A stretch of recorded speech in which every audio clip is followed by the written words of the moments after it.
Hello students, question है आपके सामने जेई मेंस 2025 का। क्वेश्चन में आपको एक रिएक्शन गिवन है A2 plus B2 gives 2AB और ये इसका मैकेनिज्म आपको गिवन है। आपको फाइंड करना है overall order of the reaction. Clear? तो ऑर्डर फाइंड करने के लिए सबसे पहले आपको जो रिएक्शन है उसका रेट लॉ एक्सप्रेशन लिखना होता है और रेट लॉ एक्सप्रेशन में जो कंसंट्रेशन की पावर का समीशन होगा वही आपका होता है ऑर्डर। तो सबसे पहले आप देखोगे कि ये वाली स्टेप फास्ट है, ये वाली स्टेप स्लो है और ये वाली स्टेप भी फास्ट है। जैसा कि आप जानते हैं कि स्लो स्टेप जो होती है वो रेट डिटरमाइनिंग स्टेप होती है। तो इस इक्वेशन के लिए हम लोग क्या लिखेंगे? Rate law expression.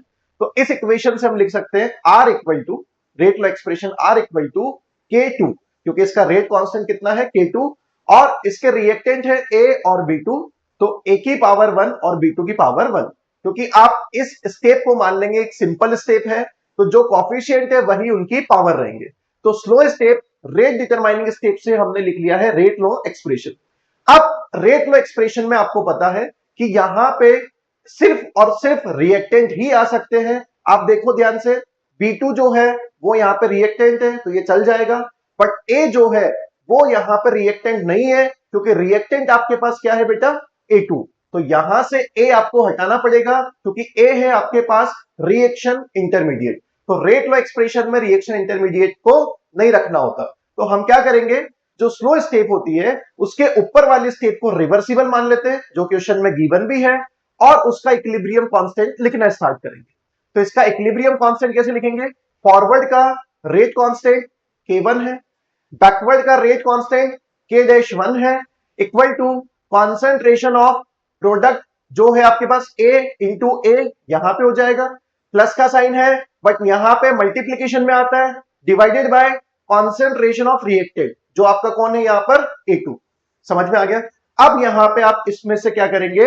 A जो है रिएक्शन इंटरमीडिएट उसकी वैल्यू को निकालेंगे। तो A इंटू A स्क्वायर हो जाएगा जिसकी वैल्यू आपको मिलेगी K1 A2 अपॉन K-1। यहां से A की वैल्यू निकालेंगे तो स्क्वायर हटाएंगे तो यहां पे अंडर रूट लगा देंगे। अब आपको इस A रिएक्शन इंटरमीडिएट को हटाना था तो इसकी वैल्यू आपको मिल चुकी है under root K1 A2 divided by K-1।